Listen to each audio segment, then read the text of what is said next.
Assalamualaikum warahmatullahi wabarakatuh. Perkenalkan nama saya Muhammad Syahidintoro dengan NIM C1D1230059 dari program studi bisnis digital Universitas Jambi. Di sini saya akan membahas tentang tren dan dampak kejahatan cyber gitu, mengenali ancaman digital dan cara menghadapinya. Jadi, kejahatan cyber eh, yang dapat kita lihat bahwa trennya sekarang dan cara mengatasinya dan juga dampaknya bakal kita bahas. Yang pertama di sini ada tren dan perkembangan kejahatan cyber. Kejahatan cyber semakin canggih tiap tahun. Jadi mulai dari ransomware yang menyandar data sampai phishing yang makin canggih dan susah dibedain dari email asli gitu. Bahkan sekarang udah ada deepfake yang bisa niruin wajah dan suara orang yang mirip banget gitu. Jadi bukti bahwa dunia maya itu juga bisa menjadi tempat yang rawan kalau kita nggak waspada. Jadi kejahatan cyber di sini ada tren utama. Yang pertama adalah ransomware, yaitu yang menyasar institusi yang besar seperti rumah sakit atau sekolah. Lalu ada phishing dan rekayasa sosial yang makin meyakinkan dan menyasar individu biasa.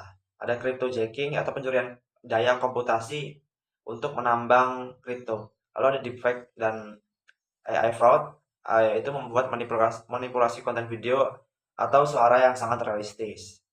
Yang kedua di sini ada upaya pencegahan dan penanggulangan kejahatan cyber.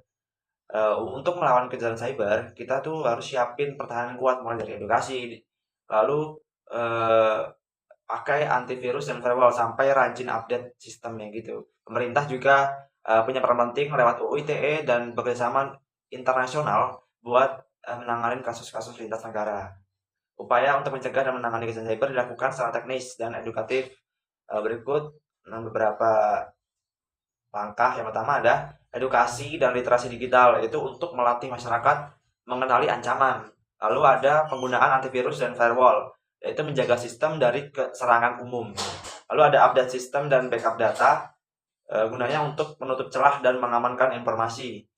Yang terakhir ada penerapan Undang-Undang ITE dan kolaborasi internasional, yaitu untuk membuat efek jerah dan menangani kasus lintas negara.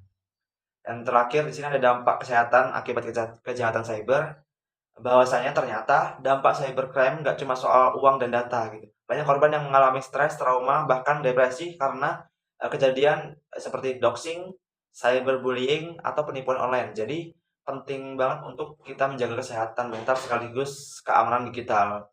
Dampak kejahatan cyber tidak hanya material, tetapi juga mengaruhi kesehatan mental dan fisik korban. Berikut ada 4. Yang pertama ada stres dan kecemasan karena data pribadi bocor atau akun yang diretas.